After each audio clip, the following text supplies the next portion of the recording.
विचार करें तो ये अज्ञान अपने ही द्वारा हम मिटा सकते हैं। समझ में आ जाए तो, समझ में ना आवे तो बहुत कठिन है।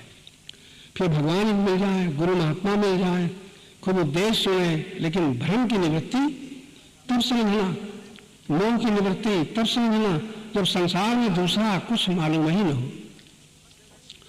केवल ज्ञान सत्य है, केवल प्रेम सत्य है। सत्य सेवा के लिए है, ज्ञान मुक्ति के लिए है और प्रेम भक्ति के लिए है। 3 वाक्य है। ज्ञान वही है जो हम, जिससे हम मुक्त हो जाएं या ज्ञान मुक्त हो जाए। जो मुक्त ज्ञान है, जो मुक्त प्रेम है, मुक्त प्रेम आनंद है, मुक्त ज्ञान मुक्त स्वतंत्रता है। और शक्ति जो सेवा में लग जाए तो ये सेवा में जीवन पुण्य पुण्य पुण्य का जीवन है, पुण्य का स्थल है। हम तो शक्ति के भोगी हैं, ज्ञान के भोगी हैं, प्रेम के भोगी हैं। ये भोगी अहंकार है। अहं के आकारों से मुक्ति पा जाना ये आसान बात नहीं है। बरसों कोई चर्चा सुने और कभी बुद्धि शुद्ध हो जाए तो अहं को आकारों से मुक्त कर लेना, मोक्ष पा जाना है। मुक्ति गंगा नहाने से मिलती है वो और है, तीर्थों में जाकर के जो मुक्ति मिलती है वो और है। लेकिन वास्तविक मुक्ति संत मत में वो है जहाँ आकार समाप्त हो गए हैं। अहम ज्ञान तो है लेकिन अहम के साथ कुछ नहीं रह गया है।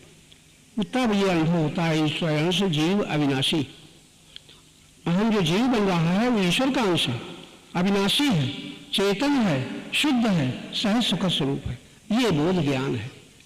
चेतन अमर सहज सुख राशि, ईश्वर अंश जीव अविनाशी।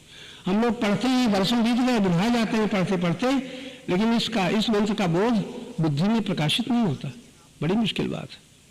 आसान है लेकिन हम पता ही नहीं लगाते हैं, हमें इसके प्रति आकर्षण ही नहीं होता। लगता है हमें ज्ञान तो है, रामायण तो पढ़ते हैं, गीता तो पढ़ते हैं, उपदेश तो देते हैं, गुरु तो हैं, हमारे बहुत शिष्य हैं।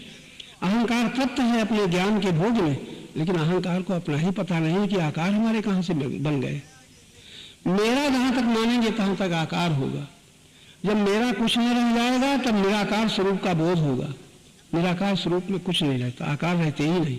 उस निराकार तत्व है, वही निर्गुण तत्व है। लेकिन ये शब्द बड़े ऊंचे हैं, बहुत शुद्ध बुद्धि से पकड़ में आते हैं।